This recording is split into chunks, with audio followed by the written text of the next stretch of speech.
All right, shalom, shalom to the nation of Israel, which the true Israelites are the so-called Negroes, Latinos, and Native Americans of Indian and Negro descent, right? The indigenous people, right? Those are the true biblical Israelites, all right? And first and foremost, I'm going to say Barakatah Yahweh, Barakatah Yahweh, Barakatah Yahweh Shai, Barakatah Yahweh Shai. All praises to Yahweh, Bahashem, Yahweh Shai, Bahashem, Rakakadash. Double honors to the elders and the apostles who taught us the truth, the elders of Great Millstone. And the name Yahweh, that's the true name of who people call God. Yahweh, Yahuwah, his true name is Yahweh. Yahweh Shai, that's the true name of who people call Jesus Christ, right? So today is February 13th, the year 2022. And tomorrow's so-called Valentine's Day, right?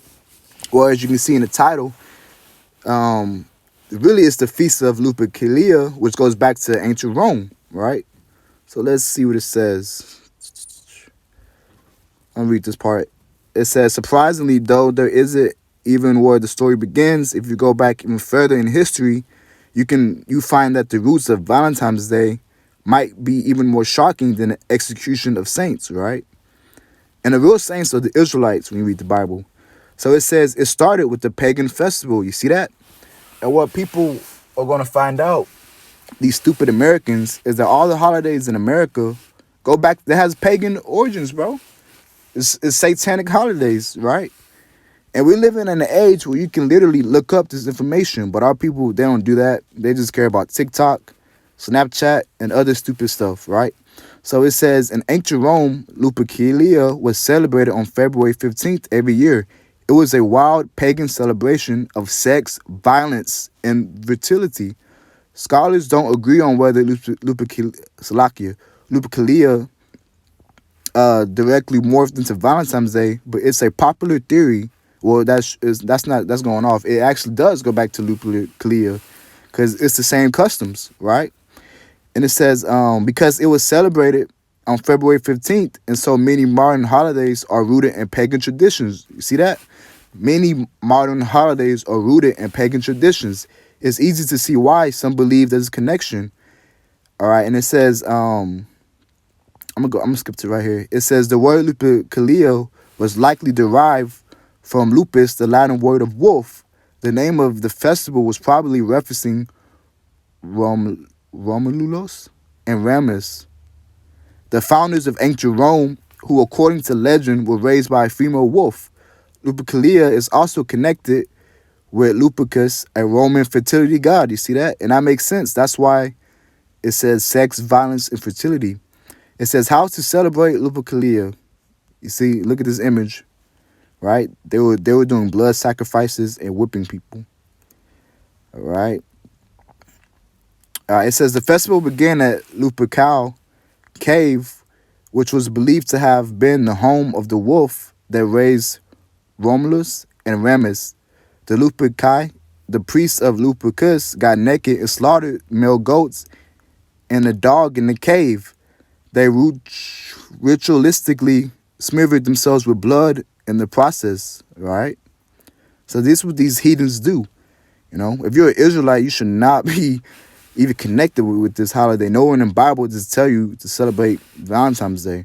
It says, then they skinned the goats and took a nude tour around Rome's Palatine Hill, hitting women with strips of fresh goat skin. The two paintings above depicted this part of the celebration. And it says, if you were one of the lucky ladies who got smacked with the animal skins, you would now be more fertile, or so they believe.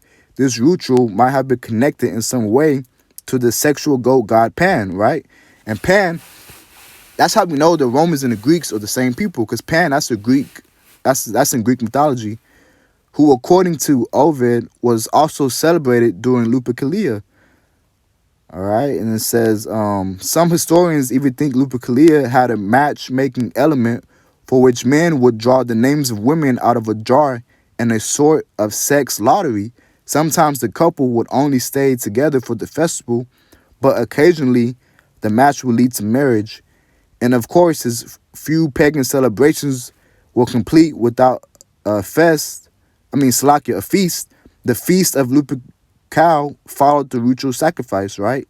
And there you go. This is modern day Lupercalia. Because the colors of red represents the blood sacrifice. And I forgot what the color white represents, right?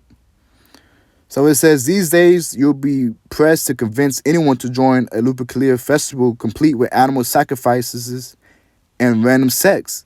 Still, a few traces of the ancient festival remain in our Valentine celebration.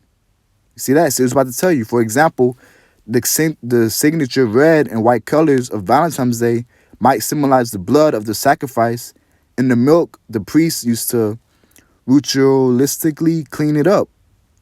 Of course, the most obvious link is the sexual matchmaking and Valentine's Day romantic focus. All right? So, the point is, bro, you celebrating Valentine's Day. That goes back to Lupercalia, which is an ancient festival that the Romans, they took part of. Because, let me get this, while people continue to celebrate many pagan holidays, Lupercalia, understandably, isn't one of them. It's just an easier to sell people on chocolates and flowers than goats, sacrifices, and nude beatings. See, they're going off. All right? They just said earlier that it was a pagan holiday. Now they're trying to say it's not. But we know through the spirit that it is a pagan holiday, right? So that's why you don't trust Esau, even with some of the information that he presents to you. Let me get this real quick. Jeremiah 10:1. It says, hear ye the word of the Lord. Salakia, hear ye the word which the Lord speaketh unto you, O house of Israel. Thus saith the Lord, learn not the way of the heathens, right? The other nations. Don't do what they tell you to do. And be not dismayed at the signs of heaven, for the heathen are dismayed at them, right? You see that? So we're not supposed to learn the ways of the heathens, all right? Because we're separate from these other nations.